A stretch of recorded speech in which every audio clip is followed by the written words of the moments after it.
You're listening to Releasing Trauma, a survivor's podcast.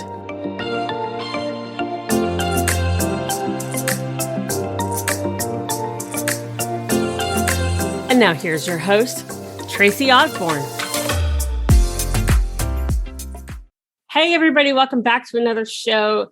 Today, I am talking with Jessica Lundgren, and we are talking about how to let go of your past traumas so that you can manifest the deep soul love that you desire. And yeah, that sounds so exciting. For most of us who've been through trauma, whether, especially if it's been like domestic abuse or sexual assault or childhood trauma, we have really bad trust issues. And a lot of times our judgment in choosing partners isn't that great. And I definitely speak from experience there. So Jessica is going to help us get that all sorted out. So Jessica, welcome to the show. Thanks, Tracy, for having me. I'm really excited to be here. And this is a topic that is near and dear to my heart as well. I think when you can speak from personal experience, having gone through a trauma, it just feels so much more real because, like you said, there are trust issues. What I've found with myself and a lot of my other clients is that it's not just with other people, but it's with yourself too. Learning how to trust yourself and your judgment. So much to talk about here. Definitely. So, I guess, where do I want to start with this? It's such a vast topic and there's so much I want to cover. I think one of the biggest things to start out with is, first of all, letting go of the toxic relationships. Because whether we're in, a partnership or a romantic relationship with somebody that's toxic, or we have friendships or work relationships, family relationships, whatever, as long as we have those toxic relationships, I think we can't really manifest exactly what it is that we're looking for. Yeah, definitely. I think it really comes down to ultimately your beliefs and your self-worth.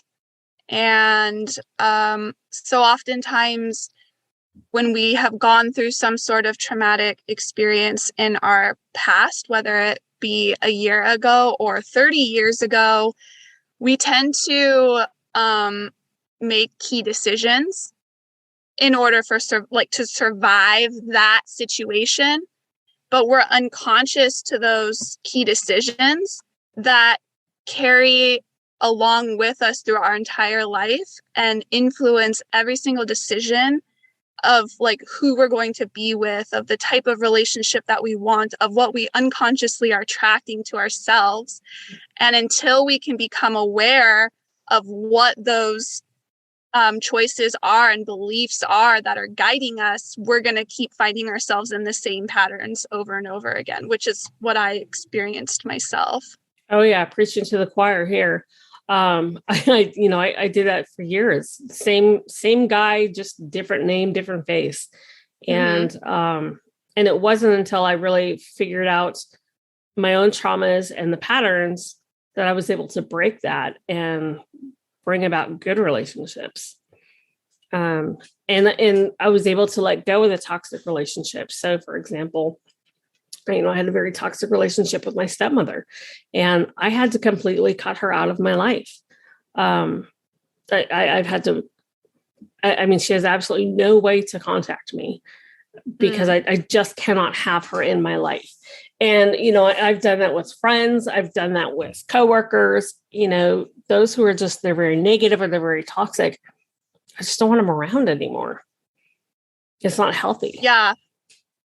Yeah. And, it's really hard when it's especially family because it's, what do you do? So I think for some instances, there's boundaries that absolutely need to be laid down. Sometimes the toxic person can't be cut out of your life for whatever reason. Right. And there's also varying degrees of toxicity too, right? So for example, you may have a parent who is really critical or condescending or doesn't agree with the choices that you're making in your life or the direction that you want to go in your life, but that doesn't necessarily mean that you have to cut them out.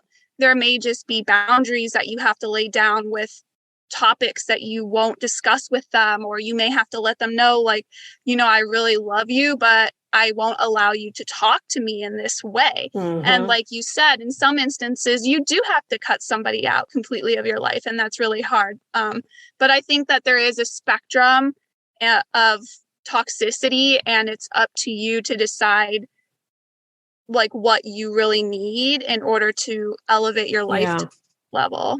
Yeah, absolutely. And how much you're willing to put up with, I guess, as well. Right. So, let's talk a bit about overcoming the traumas and the trust issues and things that we have so that we can create deep, meaningful relationships. For some people, those issues run so deep. Like you said, it's not just not being able to trust other people, but being able to trust yourself. And I think we probably have to start with trusting ourselves, don't we? 100%. Oh yeah.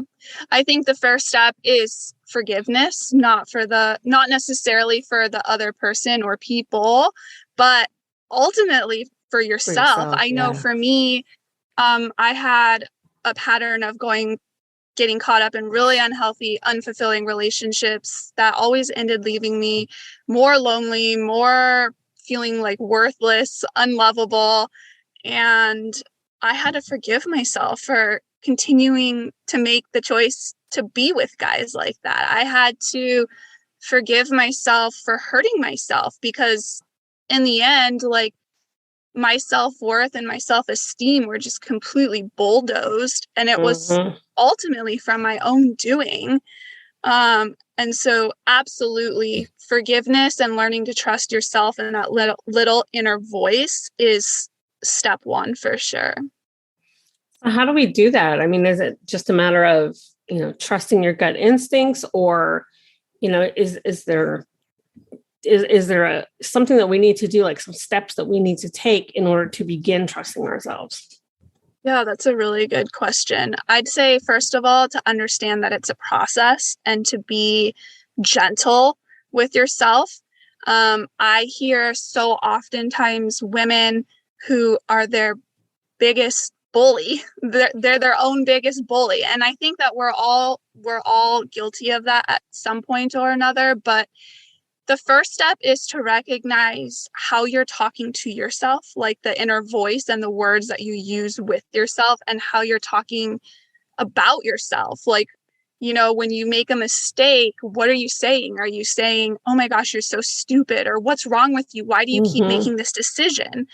Or versus, I see that you're making a same mistake again. Like, let's dive deeper into this. Like, what are you trying to tell me? And it sounds so funny talking to yourself like that, but like for a while, I actually had to talk out loud to myself in order to really become conscious of breaking the pattern of how I spoke to myself at the beginning. So I'd say the first step is just to improve on self-love and grace for yourself and where you're at. I love that. And speaking to yourself out loud, those berating words and phrases that we say to ourselves sound a whole lot different when you're actually voicing them than they do in our heads. Oh, and yeah. When you voice them, it's like, oh my God, it's so much harsher, and you become so much more aware of just how damaging it is. And if you just let it play around in your head, for sure. Yeah, definitely. And another way of really becoming aware of how you're treating yourself and the way you're talking about yourself is to get a journal, and literally every time you think of something, write it down. Because when you can actually go back and look at that journal and look at the page and go like, oh my gosh, I called myself this 10 times in one day, or oh my gosh, I wasn't even aware of the fact that I thought of this like about myself, or whatever the case may be. And like, I always say, there's no way of making change if you don't know where you're at. And so it can be really hard to like see that truth of how you're really talking to yourself. But it's empowering because you now have the power within yourself to make those changes, to start loving yourself more, to start speaking to yourself in a more empowering way. And so it takes a mindset shift. It really does. Mm-hmm. It does. And by, writing it down, saying it out loud to yourself, you become a lot more conscious, because a lot of times those thoughts and stuff they just rumble through our heads subconsciously. Oh, they're patterns. Yeah. And they're patterns. And so you all of a sudden become conscious of these thoughts. And, for me, I can stop myself and be like, whoa, let's reverse that and rephrase that, and then figure out where that came from. And it becomes a lot easier to recognize that and change those patterns. Absolutely. Yeah. I think the second step after the self-love and having grace on yourself is really being present in the moment when like you get triggered or when you start to feel something in your body. Like I was working with this client who was dating this guy, and the more she started seeing him, the more anxiety she started feeling. She felt like she had to stay in the relationship, though she couldn't explain why. And I had to be the one to say, hey, girl, like your anxiety is trying to tell you something. Like every single sense and feeling and emotion that we have is a sign. It's a signal trying to tell you something. It's your body, your nervous system going, hey, like, listen to me. I have something important to say. And so like all of our emotions, they're not bad. So often people are saying like anger is so bad. Like you don't want to be angry, or resentment or bitterness. It's like, no, let's acknowledge our emotions in the way that we feel. Let's see and let's take a closer look and see what they're trying to tell us. So I think that is the second biggest step is to really like acknowledge what you're feeling. Like if you've experienced a trauma, there's a boatload of emotion that's still within you. And it's important to let it out. And the way that you do that is really just reconnecting with yourself and becoming aware of what you're feeling and understanding why. Absolutely. Yeah, the emotion thing, we tend to, especially if we were like abused as children or, something like that, we almost had no choice but to suppress those emotions. Heaven forbid you show that you're angry, then you get your butt beat. So being able to allow those emotions to come through and feel them and explore them is very healthy, rather than keeping them bottled up. I mean, you hear these people who keep their anger and rage bottled up, and then one day they pop off and, really bad stuff happens. And if they just let it flow and feel it and explore it, it would be completely different. Yeah. And it's okay to have emotions. It's okay to feel bitterness and anger, confusion, sadness, jealousy, all of that. It's healthy. It really is. Yes. Yeah, it is. It's part of being a human. Exactly. It's what kind of differentiates us from the robots, Right. Yeah, it's how you manage those emotions and how you process them that really determines healthy versus unhealthy. And that goes for a partner too. Like, when you're out in the dating world and you're trying to find a man or a woman or however you go, like it's really important to watch how that person processes their own emotions, because that says a lot about their character. And that's something that I work with a lot with women is helping them observe other people and asking them the right questions. So you can see how they react. Right. Yeah. I mean, it's okay to be a hothead, but it just depends on how you handle that and process that and let that out. It's not okay to be a hothead and go off on people, become abusive, and just go super nuts. So yeah, definitely. Right. What about, trusting ourselves with the red flags? And this, I see this all the time on social media and stuff. I should have followed my gut. I should have, at the first red flag, I should have walked away. We tend to not do that. And we want to give our, whoever we're dating or whatever, the benefit of the doubt. So how do we go about just kind of trusting ourselves when those red flags hit? I'm so glad you brought this up. Red flags are huge. They are. They are. So the first thing that I'll say about red flags is that we're all human and we make mistakes. And so when somebody does something wrong, or they yell at you, or they disrespect you, for the first time, I wouldn't necessarily say it's a red flag. Mm-hmm. I would say it's a pointer of, oh, I need to lean in more and observe better and pay attention to see, does this happen again? It's also an indication of you needing to voice like what your needs are and what your boundaries are. And so because people get angry because they get triggered, and oftentimes it's because we've done something. Like if I do something to someone else that makes them angry, I said something or did something that triggered them. Like, yes, it's their responsibility how they're going to respond to me, but maybe there's a better way that I could have expressed myself or asked them about something. And so laying the boundaries down and expressing to someone else why you feel the way that you do or what's not okay is so important, because if you don't, you're not giving them a chance to change their behavior. Those two things are super important when it comes to red flags. Now, if you express something to someone saying like, hey, I'm not okay with you calling me this, or this behavior with me, it's just not acceptable, and then they continue to do it over and over again, that's when the red flag comes and it's time to say goodbye.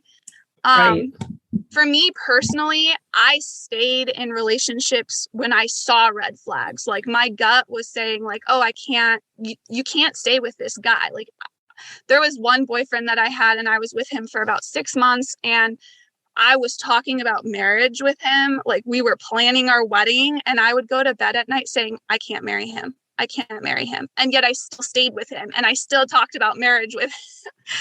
And I personally believe that we stay because of how we feel about ourselves. We are afraid we're not going to find love anywhere else, or we believe that this is all we deserve, or there's some underlying belief or identity label that we've given ourselves that lets us believe that there isn't anything better, or we don't deserve anything better, or and oftentimes, even if we all have human needs, and oftentimes an unhealthy relationship is meeting our needs, but it's at a very low level. And so the thought of ending that relationship is terrifying because we're not sure how we're going to meet those needs anymore. And there's a really big level of uncertainty. But what I like to say is you have to keep the whole truth in mind. Like that's only half the truth. The whole truth is, if I stay in this relationship, am I going to be able to live my life at the fullest, highest level that I was created to live my life at? Am I going to feel happy, joy, fulfilled, love, like passion, intimacy, romance to the highest degree that I deserve, or not? And like every time that I asked myself that question, like, what's the whole truth? I always came down to, I'd rather be alone than be in a relationship that meets my needs at a very low, disempowering level, because I can meet my needs on my own. And that's kind of why we stay in relationships, I think, that are unhealthy, because we're afraid we're not going to be able to have our needs met. But the truth is, you can meet your own needs. You just have to learn how. Well, excuse me. And you brought something up that's very important. It's okay to be alone, because so many people, and I went through this for a very long time, afraid to be alone. Yeah. And so, for me, I bounced. I mean, I had a relationship lined up before I left the previous relationship, I mean, it was bad. I was bad. Yeah. And, I know for me, part of it was I have abandonment issues. And so if the relationship started to get rocky or something, I would bail before they could. So that I wasn't getting abandoned, but, so many times we're so afraid to be alone and to live alone because then we're faced with our own truths and we have to deal with that. Yeah, for sure. Yeah. But the silver lining in that is that you learn to love yourself. Yeah. I mean, when you're on your own, like, yes, you're forced to deal with your thoughts and stuff, and that's really scary. But the light at the end of the tunnel of that journey is a greater self-love and self-confidence and just a higher energetic vibration than you've ever experienced before. So, like, from someone who's walked through that, I can assure everybody that's listening that it's 100% worth the journey. It truly is. Absolutely. Now, what about the blockage? Sometimes we have those limiting beliefs and those blocks that are actually keeping us from attracting the perfect person for us. How do we go about, finding those and removing those? Sure. Yeah, again, it's a process and there's probably more than one. And I've been on a journey of self-development for over 10 years, and I still come across limiting beliefs, or the same limiting belief comes up that I thought I had already dealt with like years ago. So it's definitely like, once you embark on this, it's a lifelong thing. But the quickest and easiest way to discover at least one is to go back to like a painful memory, and it's really hard because you don't want to peel the Band-Aid off and you don't want to re-experience those emotions.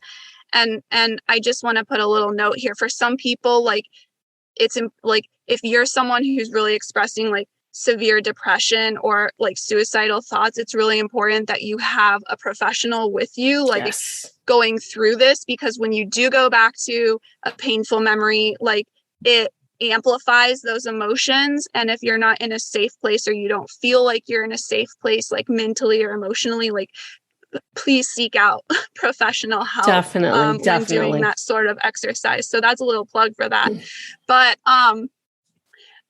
one exercise that I went through, I was at a seminar, and it was a session that we were trying to identify blocks, and we were led to think about a painful memory of our past, and then even further and even further and even further back into the earliest, most painful experience we could think of, and to once you had it, to like put yourself back in that place, to re-experience the emotion. What were you seeing? What were you thinking? What were you feeling? Like, everything. And then let the emotion out, like like literally we had to make the noises that we were feeling, like whatever, like if we were feeling sad, like what would the sound of sadness make? And the whole auditorium started making these crazy sounds. But I think like going back to a painful memory is usually when we make a key decision in our life. And while we're not conscious of the key decision we've made, we always remember the emotion that came with that experience. And so going back to those experiences helps us remember, oh, like, I made this choice, or I decided I was going to believe this at this time. So that's one way. Another way is, if you see a pattern in your life of something that continues, that is giving you the results that you don't want in your life. So for example, if you keep finding yourself in unhealthy and unfulfilling relationships, or with toxic men, that is like, whenever there's a pattern, there's a tendency that there's some sort of block that is always stemming from a belief that we're unconscious to. So like, if you like, I'll give you an example of my own life. So that when I was at that seminar, the memory that I went back to is when I had my first boyfriend at 16. He ended up breaking up with me and told me it was because I was a drama queen. I later think it's because I wouldn't have sex with him, or I was afraid to have sex with him. But from that moment at 16 all the way through college, I had so many friends with benefits relationships. I would party and get super drunk and wake up the next morning not knowing where I was, who I was with, or what I had done. And it took me over 5 years to realize that, like, that belief that I was a drama queen and that I was unlovable and that a guy would leave me if I didn't have sex with him, like that's what was steering me, right? Like the belief that I was unlovable because my 16-year-old boyfriend dumped me and told me I was a drama queen led me to these hookups, because I thought if I gave myself sexually, I'd be loved and I wouldn't be seen as a drama queen and everything would be cool. Well, obviously that wasn't the truth. Yeah. Yeah. But that brought clarity to like what my block was. That's great. That's awesome advice and information. And I kind of did the same thing. Would, sleep with pretty much anybody because I thought that was how you express love and how you show them that you care. So I totally get it. Well, Jessica, thank you so much for coming on. This has been fantastic. I can't believe the time is already up. There's so much more we could talk about. I know. So, but thank you. This has been wonderful. Yeah. Thank you so much for having me. I'm so passionate about this. And my hope for every woman and person out there is that they really recognize their true self-worth and that they are deserving of a deep soul love, and that their ideal man really is out there making his way to you. You Absolutely. Got to wait for it and have faith. So absolutely. All right. Well, listeners, I will have all of Jessica's contact information down in the show notes. Just go to releasingtraumapodcast.com and pull up her episode, and everything will be there for you to reach her. So you can chat and talk and get rid of those blocks and go on to find that true love that you deserve and you should have. So thank you as always for listening, and I will talk to you in the next show. Thanks for tuning in. Be sure you hit subscribe on your favorite podcast platform so you don't miss a show. Be sure to check us out on our new socials on Facebook, Twitter, and Instagram.